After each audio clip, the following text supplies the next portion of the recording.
Back in the early 1990s, my primary school in Benoni, God Province, like virtually every other school out there, had its fair share of ghost stories. Nothing really stuck around for more than 6 months, however, since older stories would be changed considerably or replaced by something brand new by kids with vivid, if at times completely silly, imaginations. The story I am about to relate to you here does not align with any of these stories, however. In the early 80s our school decided to expand due to a larger number of students, and built a few more classrooms, and during this time several prefab rooms were also assembled as temporary classrooms. Once the permanent classrooms were ready for use, the school kept the prefabs as storage rooms, where old broken desks, chairs and the like were stored. Others were used for the music room, a science lab and a wood workshop. The actual event happened in 1992. It was my last year of primary school, and we were taking part in a school play on a Friday night. My friend, Charles, myself and 3 other students were finished with our scenes in the play, but couldn't go home yet since all of us were obligated to stay until it was finished. We had changed out of our costumes and decided to walk around the school grounds and chat until we could go home. We were walking, chatting and joking around as kids tend to do, crossing the sports field towards some of the prefab buildings at the back of the school grounds. We came to a stop in front of one of the storage units, chatting about a television series we missed due to the play. I was slightly distracted by the strange clutter in the one window of this unit, though. Several old desks and chairs were haphazardly stacked up against the dusty, grimy window, along with some old textbooks.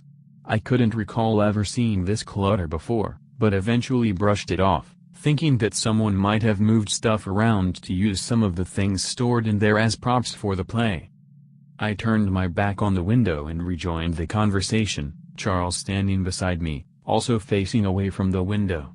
The boy in front of me was in the middle of a sentence when he abruptly stopped talking. His face drained of all color, and he had a look of sheer terror. He was staring at something behind me.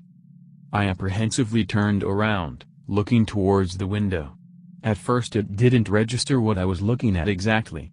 Then it became all too clear. Pressed up against the window was a grotesque, bloated, yellowish face. Its eyes were swollen shut and its mouth was slightly open. It felt like my heart jumped into my throat.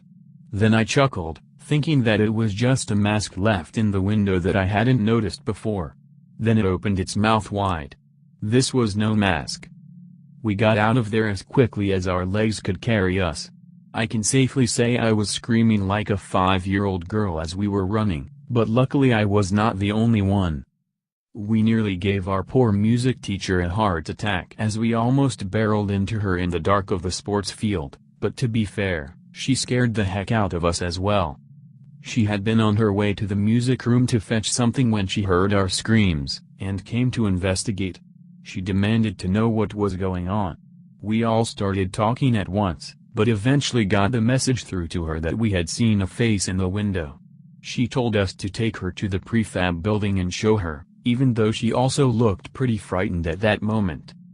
We reluctantly approached the building with our teacher in tow, but found that things were not as we remembered them. The clutter in the window was gone, there were no smudges on the inside of the window, and there definitely was no yellow face in the window either. Our teacher was extremely mad at us, and actually burst into tears, scolding us for playing such a mean trick on her. She said that we would definitely get quite the talking to on Monday when we were back at school, and she stormed off. We were all in quite a state at that point. Not only had we been scared out of our wits, but also got into trouble with a teacher.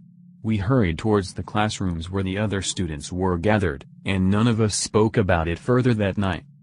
On Monday we didn't get the stern talking to that we dreaded, luckily. During recess I spoke to Charles and one of the other boys about what happened that night.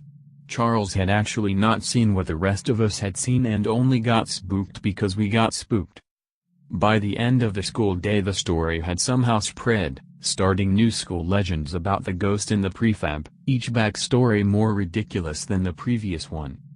Many times I have wondered if this was just a very elaborate prank, but if it was, The pranksters had some skills worthy of scare tactics.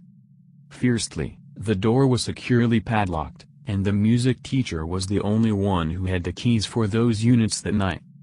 Secondly, the face was in an area where no person in a mask could possibly be, since the clutter in the window was far too tightly packed to allow anyone to crawl into such a small space without any of us hearing or noticing it.